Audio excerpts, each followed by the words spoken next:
안녕하세요. 빅토리아에 살고 있는 등대직입니다.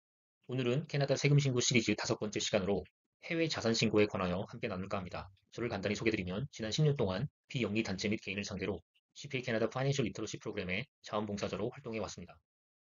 오늘 말씀드리는 내용은 캐나다 밴쿠버 회계법인을 운영하고 있는 남궁재님의 저서 캐나다 세금 이야기를 통하여 해외 자산 신고 개요에 대하여 함께 살펴보고 제가 최근에 클라이언트에게 질문받은 좀 아리까리한 질문에 대하여 이야기 나누어 보겠습니다. 캐나다 정부는 소득세 신고 제도와 별도로 해외 자산 신고 제도를 1998년부터 도입하여 시행하고 있습니다.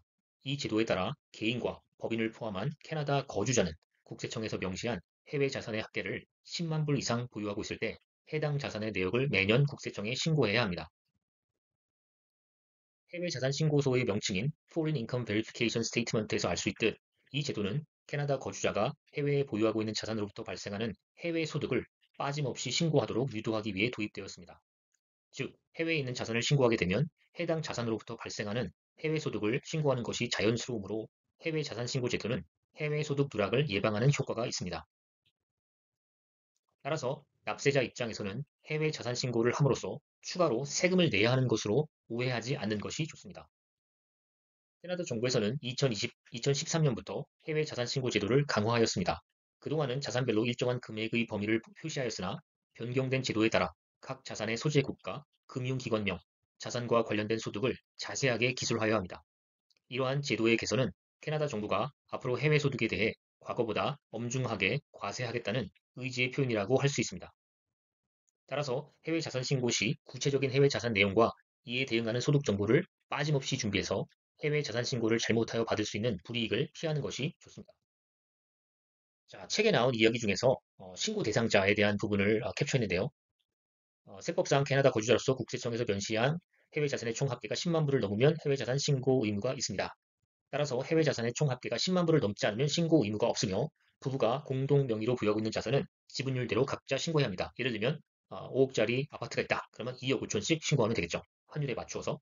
캐나다 거주자가 된 첫 해에는 해외 자산 신고 의무가 면제됩니다. 하지만 이는 처음으로 거주자가 된 연도에만 적용되므로 캐나다 거주자가 캐나다를 떠났다가 돌아와 다시 거주자가 된 경우에는 첫 해에도 해외 자산 신고를 하여야 합니다.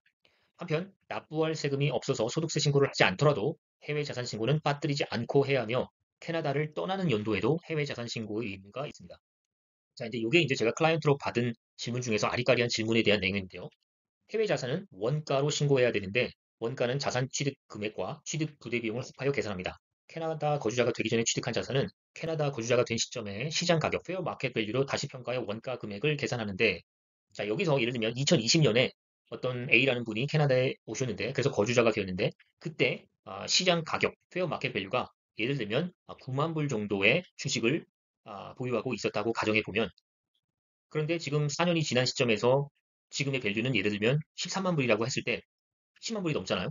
그러면은 이걸 신고해야 되느냐 말아야 되느냐라는 질문이 있었었는데 역시 해외 자산은 원가로 신고하는데 그 시점이 영주권, 캐나다 거주자가 되는 시점의 페어 마켓 밸류이기 때문에 2000년에 들어올 때 그 시점에 10만 불을 넘지 않기 때문에 신고를 하지 않으셔도 됩니다. 지금 현재 그 주식의 가격이 10만 불이 넘는다 할지라도 하지만 예를 들면 내년도에 그 주식을 처분해서 캐피탈 게인이 발생할 때에는 그거를 신고하셔야 합니다.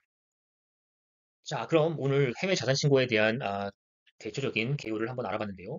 자, 혹시 관심 있으신 분들은 구글 이북에 들어가셔서 캐나다 세금 이야기, 남궁재님의 세금 이야기를 이북에 들어가셔서 구매하시면 앞으로 캐나다에 살아가시면서 여러 가지 도움을 받으실 수 있을 거라고 생각합니다. 그럼 다음 만나는 시간까지 안녕히 계시고요. 구독과 좋아요 부탁드립니다. 감사합니다.